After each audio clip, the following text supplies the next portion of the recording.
the rest of the story. In 1835, there was the ultimate passenger vessel. She was the steamship Lexington, 205 feet long, 488 tons, billed as the fastest boat in the world, 16 miles an hour under ideal conditions, the Lexington.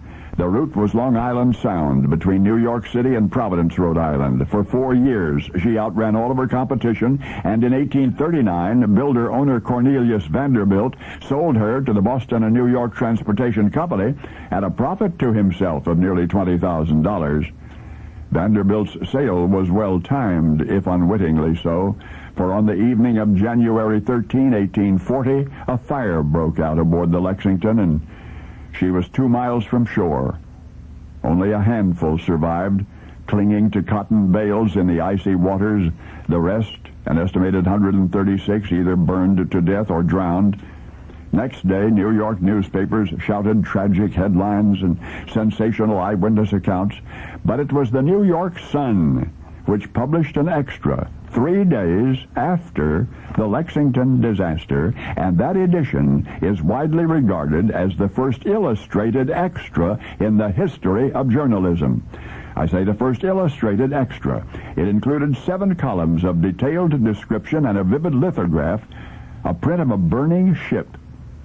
Lithography, as you know, is a printing process. A lithographer uses a flat stone or a metal plate, parts of which have been treated to repel ink. Thereby, an elaborate drawing may be reproduced with photographic precision. Nate knew the lithography business very well, an apprentice lithographer at 15. At 21, Nate owned his own lithographic establishment in New York City. In subject matter, disaster was Nate's specialty.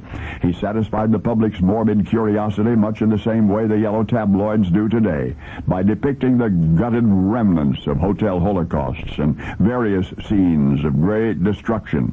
Nate's big break, the print which catapulted him into national prominence, was his 1840 lithograph of the Lexington disaster. He was only 26 back then, when the New York Sun ran his picture of the burning steamship in their extra edition coverage of the incident. The profits from that single awesome portrait enabled Nate to expand his business. Soon his name became synonymous with gory details, even after Jim joined the company. First as a bookkeeper and then a full partner, the artistic tradition of violence was upheld. And yet somehow you don't remember Nate and Jim as exploiters of tragedies. You remember the sunshine side of their lithographic career. When you think of Nate and Jim, you envision a gentle Americana.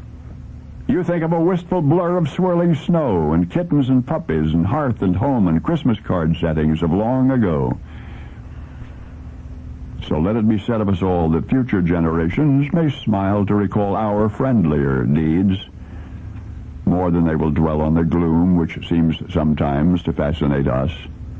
For if man were as pessimistic as he is frequently portrayed, we would remember the Lexington engulfed in flames. Instead, we remember a brighter yesterday, bequeathed to us by Nate and Jim, Nathaniel, Currier, and James Merritt Ives. Currier and Ives. Only now you know the rest of the story.